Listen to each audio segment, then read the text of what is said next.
दोस्तों, एक बार फिर से भारत में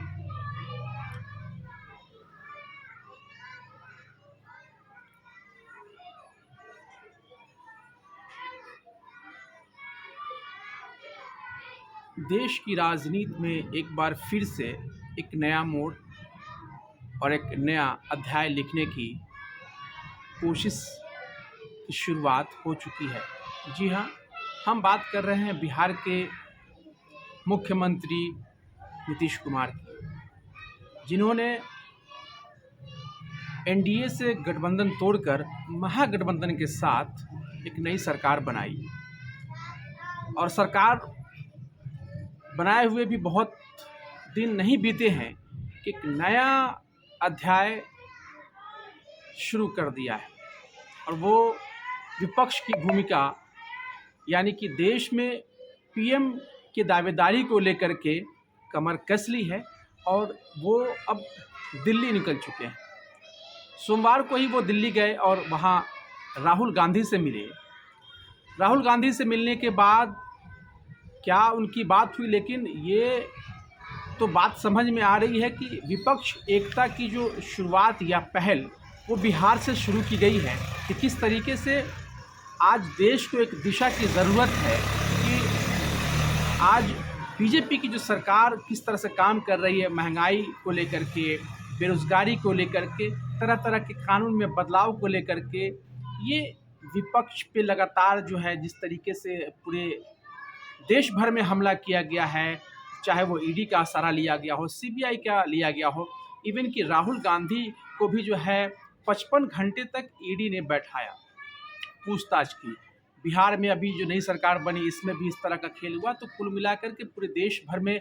जिस तरीके से बीजेपी अपना जो है सीबीआई ईडी के खौफ में विपक्ष को जीने पर मजबूर कर रही है, उसकी कहीं ना कहीं एक शुरुआत जो है बिहार से शुरू किया गया है। उसकी जो पहल है, उसकी जो एक नए अध्याय लिखने की जो कवायद है, वो कहीं ना कहीं नीतीश कुमार ने जो है उसकी शुरुआत कर दी है और इसी सिलसिले में वो दिल्ली गए हैं। इसमें राहुल गांधी से मुलाकात हुई है। उसके बाद बताया जा रहा है कि वो अरविंद केजरीवाल से मिलेंगे, जो दिल्ली के मुख्यमंत्री हैं। वहीं वाम दलों के सीपीआई, माले, ऐसे कई और भी जो है अलग अलग राज्यों के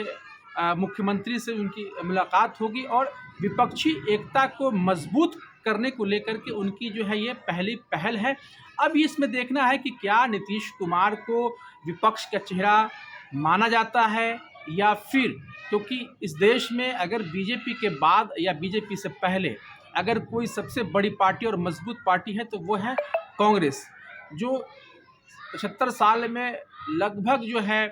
80% हुकूमत जो है वो कांग्रेस का रहा है। पिछले 8 साल अगर इधर बात करें तो नरेंद्र मोदी की सरकार है, उसके पहले अटल जी की सरकार रही है 5 से 7 साल। तो एक लंबे अरसे तक देश भर में राजनीति कांग्रेस ने की है, लेकिन जो बीजेपी का जो आज पूरे देश पर कब्जा है उसमें कहीं ना कहीं कांग्रेस कमज़ोर हुई है और कांग्रेस भी अकेला मोदी से लड़ाई नहीं लड़ सकता है। तो विपक्षी एकता को लेकर कहीं ना कहीं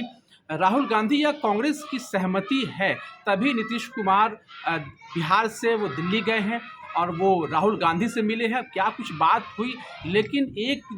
बात जो निकल के आ रही है वो कहीं ना कहीं है कि सब लोग एक साथ आए और इस सरकार से जो है मुकाबला करें, और जो भी देश भर में जो कुछ भी हो रहा है इससे हर लोग जो है परेशान है। तो कहीं ना कहीं जितनी भी क्षेत्रीय पार्टी है या रीजनल पार्टी है, उनको ये लग रहा है कि हमें जो है घुटन हो रही है, मोदी सरकार हम पे हावी हो रही है। तो इसको लेकर के हो सकता है कि विपक्ष के लोग एकजुट हों, लेकिन सवाल ये है कि क्या नीतीश कुमार को